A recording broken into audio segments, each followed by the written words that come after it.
labantu abalwe egoli baqhamuka kwelakithi bayonwa le impela sonto nempela sonto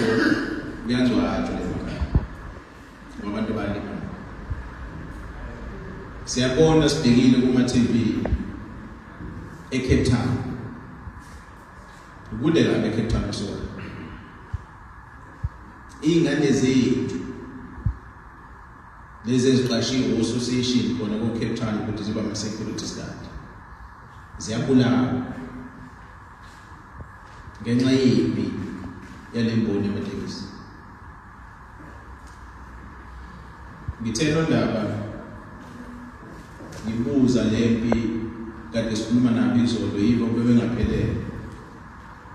ngababuza ukuthi njengoba belwa nje ukuthi ubani ulayisha ubani ulayisha ngase ngibabuza ukuthi lamabhasi amakhulu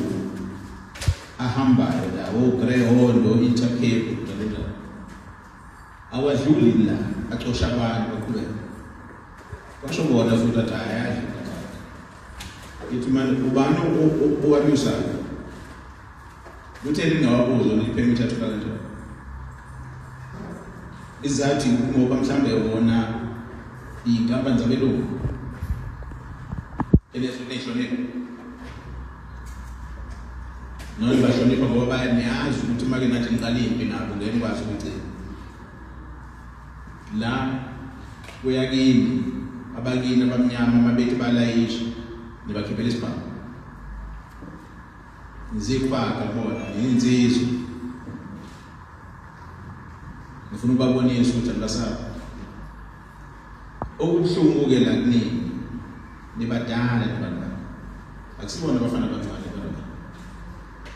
nibadala inini niphethe umsebenzi inini abantu bomsebenzi nikhethi leadership abantu abazonibheka ku association kodwa nina abaphathi bama-permit nina abaphathi bemoto abanini bemoto inini niphethe umsebenzi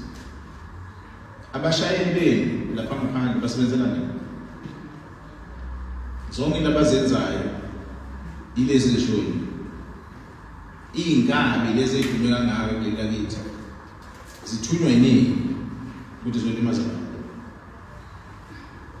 ingako ngithatha ngizondela izolo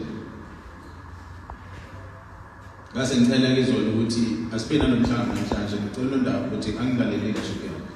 umgqibelo namhlanje ngicabanga ukuthi sibadala sonke singako ziningi izinto fanele siyazenza namhlanje kumgqibelo esizibeke eceleni ngoba sifuna ukuthula sathi asize abanye fanele besemcimbini kuyashadwa kuhlatshiwe emakhaya